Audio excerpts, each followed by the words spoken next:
जय गुरु जी, शुक्राना गुरु जी। गुरु जी के साखी में से, दिव्य आभा में से आपके साथ शेयर करने का, सत्संग शेयर करने का सौभाग्य दिया गुरु जी ने। मैं बहुत शुक्रगुजार हूँ। आइए अगला अध्याय पढ़ते हैं। संगत जी कहते हैं, चिकित्सक द्वारा आस्था को नमन। डॉक्टर इंद्र मोहन भाटिया अमृतसर के एक समृद्ध व्यापारिक परिवार से हैं। उनके पिता, जो अनेक बार अमृतसर नगर महापालिका के महापौर रह चुके हैं, निम्न वर्ग की सेवा में लगे रहते थे। उनके पुत्र को भी यही चाव रहा। इसी पैतृक परंपरा के कारण उन्होंने चिकित्सक बनने का निर्णय लिया। राजकीय चिकित्सा महाविद्यालय अमृतसर से 1962 में MBBS की परीक्षा उत्तीर्ण करने के 4 वर्ष के बाद 30 वर्ष की आयु में उन्होंने अखिल भारतीय आयुर्विज्ञान संस्थान में शल्य चिकित्सा का स्नातकोत्तर पाठ्यक्रम पूर्ण किया। उनको विशेषता दृष्टि संबंधी अभिघात रोगों में थी। उनकी विशेषता दृष्टि संबंधी अभिघात रोगों में थी और अब वह इस विभाग के अध्यक्ष पद पर कार्यरत थे। स्वाभाविक है कि चिकित्सक ने अपने व्यवसाय से संबंधित विज्ञान को गहराई से अपनाया है। आधुनिक युग के इस ज्ञान की पद्धतियों में उनकी अटूट आस्था रही है। 2002 में कुछ ऐसी घटना हुई जिसने उनके समस्त ज्ञान को पूरी तरह से झिंझोड़ कर रख दिया। वे अपनी पुत्र वधू के साथ गुरुजी के दर्शन के लिए आए। उन्हीं के शब्दों में उस अवसर के अनुभव, हम पूरी तरह से अपरिचित थे। सबको चाय बांटी गई। मैंने उसे ग्रहण कर लिया, किंतु मेरी बहू ने उसे अस्वीकार किया। गुरुजी ने यह देखकर उसे कहा कि ये चाय नहीं, अपितु उसकी औषधि है। उसे पुत्र उत्पत्ति होगी, जिसके कारण वह उनके पास आई थी। मेरी बहू के विवाह को 4 वर्ष हो गए थे और सर्वोत्तम चिकित्सकों ने बता दिया था कि उसका गर्भवती होना असंभव नहीं था, तो कठिन है। इससे वह अति व्याकुल थी। हम अचंभित रह गए, क्योंकि इसके बारे में संगत में किसी को ज्ञान नहीं था। 1 मास के पश्चात वह गर्भवती हुई और उसने एक प्यारे से पुत्र को जन्म दिया। मेरे समस्त चिकित्सक मित्र, जिनको उनकी समस्या का पता था, आश्चर्यचकित रह गए। चिकित्सक की विज्ञान के समस्त नियमों पर बनी हुई आस्था डगमगा गई। वे कहते हैं कि गुरुजी के संदर्भ को वह समझ पाने या उसका विश्लेषण करने में असमर्थ थे। अभी वह इसकी वैज्ञानिक विवेचना में लगे थे जब गुरुजी की एक अन्य अनूने हुई। उनकी बहू की 70 वर्षीय दादी, जो मधुमेह की रोगी थी, पीठ दर्द से पीड़ित हो गई और उनकी टांगों के निचले भाग में पक्षाघात होने लगा। वह सरलता से चल फिर नहीं पा रही थी। उनकी संस्था के स्नायु चिकित्सकों ने परीक्षण की और पूर्ण लकवे से बचाने के लिए शल्य क्रिया का परामर्श दिया। जब मैं उन्हें गुरुजी के पास लाया, उनकी शल्य क्रिया की तिथि निश्चित हो चुकी थी। वे अपने शब्दों में वर्णन करते हैं, चलते हुए मैंने गुरुजी से उनकी शल्य चिकित्सा की सफलता के लिए विनती करी। उन्होंने मुझे देखते हुए पूछा कि कैसी शल्य क्रिया। उन्होंने प्रसाद ग्रहण कर लिया है, अब वह स्वस्थ हो जाएंगी। अतः हमने शल्य क्रिया को स्थगित कर दिया और वह स्वस्थ होने लगी, जिसमें कुछ ही सप्ताह लगे। डॉक्टर भाटिया कहते हैं कि आने वाले वर्षों में उन्होंने अनेक मरणासन रोगी स्वस्थ होते देखे हैं। गुरु कृपा से विकट हृदय और अन्य असाध्य रोगी ठीक हुए हैं। गुरु जी को बताए बिना भी चमत्कार हुए हैं। डॉक्टर भाटिया का विश्वास है कि गुरु जी की कृपा का पात्र बनने के लिए पूर्ण आस्था, धैर्य और समर्पण करने की क्षमता होना आवश्यक है। उनके व्यक्तित्व का पूर्ण परिवर्तन गुरुजी का उनको सबसे बड़ा उपहार रहा है। मेरे जीवन में अपूर्ण शांति है। डॉक्टर भाटिया कहते हैं, उन्होंने मुझे ईश्वर के अस्तित्व में पूर्ण विश्वास और शरण दी है। Doctor Indra Mohan Bhatia, MBBS, DMS, MS, Gurgaon. आगे संगत जी कहते हैं, ईश्वर दूत। किसी भी स्पष्ट कारण के अभाव में जब महाविद्यालय में पढ़ रहा मेरा पुत्र शोक संतप्त हुआ तो मुझे अत्यंत दुख हुआ। मैं ध्वस्त हो गई थी। यद्यपि हमने कई विशेषज्ञों की राय ली, मुझे गुरुजी की याद आई, जिनके बारे में मैंने अपनी बेटी से सुना था।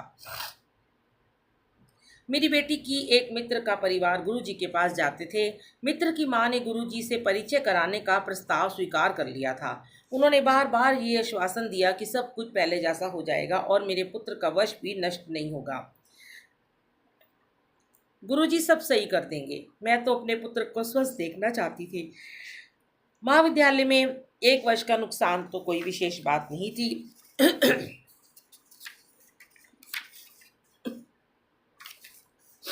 पहले दर्शन के समय गुरुजी अत्यंत उदार और ध्यान रखने वाले प्रतीत हुए।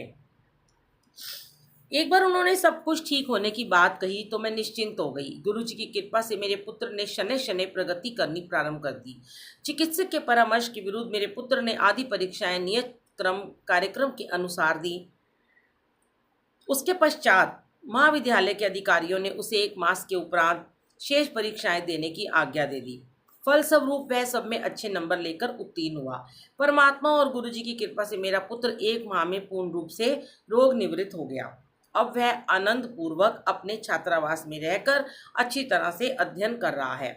उसका शोक संतप्त मानसिक रूप एक बुरे स्वप्न की भांति लगता है।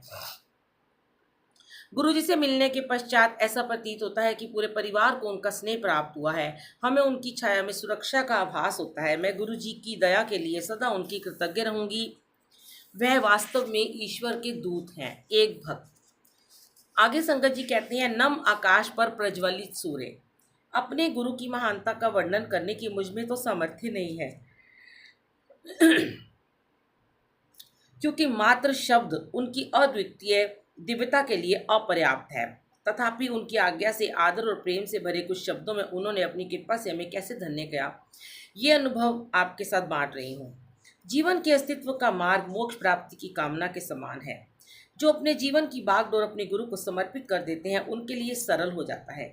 वास्तव में हम मार्गदर्शक ना होकर केवल अनुयायी हैं। मेरा जन्म एक जाट सिख परिवार में हुआ था। मेरे परिवार में आनंद, सुख, समृद्धि, शिक्षा, अनुशासन किसी का भाव नहीं था। अपने बचपन से मैं अपने दादा से बहुत प्रभावित रही हूँ, जो सदा धर्म और ईश्वर में विश्वास रखते आए हैं। शनै शनै एक गुरु की महिमा प्राप्त करने का विचार मेरे मन में बस गया। मेरा विवाह भी एक जट सिख परिवार में हुआ। मेरे पति 3 कन्याओं के बाद परिवार में आए थे। इस कारण उन्हें अत्यधिक स्नेह प्राप्त हुआ और उनकी आदतें बिगड़ गईं। उनकी सब मांगें पूरी कर दी जाती थी। मद्यपान उनकी सबसे बड़ी समस्या थी, जिसके कारण वे परिवार की उपेक्षा करते थे और स्वयं कोई उत्तरदायित्व उठाने को तैयार नहीं थे।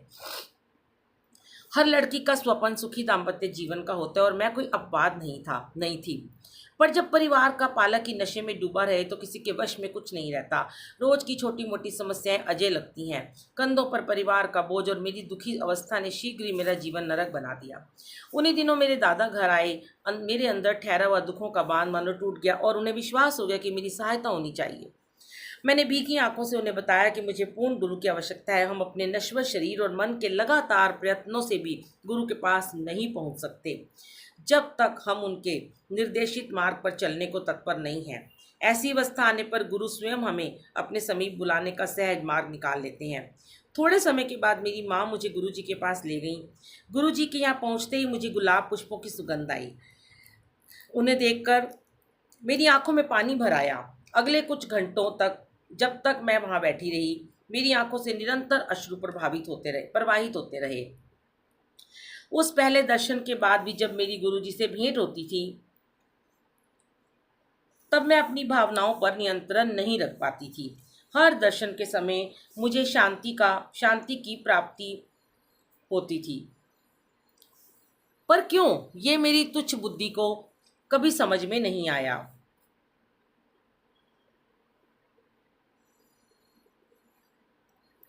इस बीच मेरे पति ने और अधिक मद्यपान करना शुरू कर दिया। वह अपने उत्तरदायित्व को बिल्कुल ही भूलकर पैसे जल की भांति बहाने लगे। मैंने उनको गुरुजी के बारे में बताकर उनके पास चलने को कहा, पर उन्होंने मेरा परिहास करते हुए कि ऐसे गुरु तो सैकड़ों मिल जाते हैं और मुझे रूढ़िवादी की उपाधि से विभूषित कर दिया। साथ ही मेरा गुरुजी के दर्शन कराने का अनुमोदन नहीं किया। नवंबर 1999 के आसपास उनका संयुक्त राष्ट्र की ओर से लेबनान स्थानांतरण हो गया। वहाँ पर उनकी नशे की आदत बढ़कर और गंभीर हो गई और उस समय उनको यकृत सूत्र रोग से पीड़ित घोषित किया गया। मेरे ऊपर तो दुखों का पहाड़ ही टूट पड़ा। चिकित्सक के अनुसार उनके यकृत ने काम करना बंद कर दिया था और माता बता दिया था कि अगले 2 वर्षों में उन्हें नए यकृत की आवश्यकता होगी। इतने कम समय में किसी दाता को ढूंढना संभव था। ऐसा दानी मिलने पर भी उनका व्यय अत्यधिक होता और शल्य चिकित्सा के परिणाम सफल होने की संभावना भी कम थी। चिकित्सक ने उन्हें कह दिया कि मद्य की एक बूंद भी उनके लिए घातक सिद्ध हो सकती है। इस बीच मेरे अभिभावक गुरुजी के पास जाकर उनके स्वास्थ्य लाभ की कामना करते थे। चिकित्सालय से अवकाश प्राप्त कर हम दिल्ली वापस आ गए। मेरे आग्रह पर वह गुरुजी के पास आए, पर वे एक कोने में बैठकर यही शिकायत करते रहे कि कितनी थकान है और मैंने ही आने की जिद करी थी। उस दिन जब मैं गुरुजी के पास पहुंची तो मैं आवेश में कुछ बोल नहीं पाई। मेरी माँ और मैंने गुरुजी से उनको बचाने की विनती करी। गुरुजी ने उत्तर दिया कि वह तो नास्तिक है, वह उसकी सहायता कैसे कर सकती हैं। उसके बाद मैं गुरुजी के पास अकेली ही जाती रही, क्योंकि मेरे पति साथ आने को तत्पर नहीं थे। एक रात गुरुजी के यहाँ से वापस आने पर मैं गहरी नींद में सो रही थी, जब अचानक जोर से मेरे कमरे में एक वायु का झोंका आया। भय के कारण मैं बिस्तर में उठकर बैठ गई और आंखें बंद कर प्रार्थना करने लगी। मुझे अंधेरे को चीरते श्वेत प्रकाश का आभास हुआ, जो मेरे मस्तक तक आ रहा था।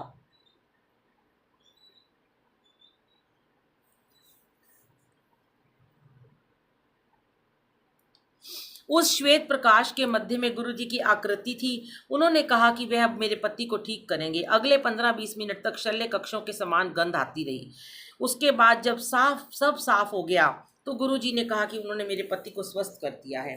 उसके बाद मैं सो गई। उस दिन को बीते हुए 6 वर्ष बीत गए, परंतु मेरे पति ने अपने नशे की आदत बनाए रखी है। मेरे परिवार वाले और मैं विस्मित हैं कि चिकित्सकों के कथन के विपरीत उनका स्वास्थ्य बना हुआ है और गुरुजी कैसे उनको दिन रात देखभाल कर रहे हैं। मेरे पति भी गुरुजी द्वारा दिए गए जीवन दान के लिए उनके आभारी हैं। इस संसार में समस्त ग्रंथों के अनुसार मनुष्य के जन्म से पूर्व उसकी मृत्यु की तिथि का निर्धारण हो जाता है और कोई भी उसे एक श्वास अधिक या एक कम नहीं कर सकता, परंतु उसके कर्मों को समाप्त करने का सामर्थ्य केवल सर्वोच्च सृजनकर्ता के पास है। एकमात्र गुरुजी ही ब्रह्मांड के संचालक हैं। वह सर्वश्रेष्ठ शक्ति हैं जिन्होंने मेरे जीवन की गाथा को पुनः लिखा है। मैं और मेरे परिवार वालों ने अनेक बार गुरुजी से सहायता की पुकार लगाई है और ये अनुभव किया है कि अचानक ही सब कुछ ठीक हो गया, जैसे किसी ने कोई जादुई छड़ी घुमा दी हो। एक बार मुझे गुरुजी के पास अपनी आधा दर्जन से अधिक सहेलियों को ले जाने का संयोग प्राप्त हुआ। उनसे मैं गुरुजी के गुणों का वर्णन करती आई थी। अपनी संकीर्ण विचारधारा के अनुसार मैंने उनसे गुरुजी से कुछ नहीं मांगने का निवेदन किया था। यद्यपि ये मेरे आचरण के प्रतिकूल था, गुरुजी के चरण स्पर्श करते समय उन्होंने मेरे मन के भाव पढ़ते हुए बताया कि उन सब ने उनसे कुछ न कुछ विनती करी थी। उन्होंने सबकी मनोकामना पूर्ण कर दी थी। उनके पास से कोई खाली हाथ नहीं लौटता। व्यापारी को समृद्धि, रोगी को स्वास्थ्य लाभ, विद्यार्थी को विद्या आदि। कुछ को उनके आशीष का आभास हो जाता है, शेष अन्य बिक रहते हैं। उनके स्नेह की कोई सीमा नहीं है। आस्तिक या नास्तिक सबको उनकी दया प्राप्त होती है। उनकी कोई मांग नहीं है, ये कोई आश्वासन नहीं देते, पर उनकी दिव्य अनुभूति धीरे धीरे आपको परिवर्तित कर देती है। प्रतिदिन याचक अपने दुख लेकर उनके दर्शन के लिए जाते हैं और उनकी कृपा उन पर मेघों से ढके हुए आकाश को चीरकर चमकते हुए सूर्य की भांति बरसती है। एक भक्त। जय गुरु जी, शुक्राना गुरु जी, अनंतम शुक्र।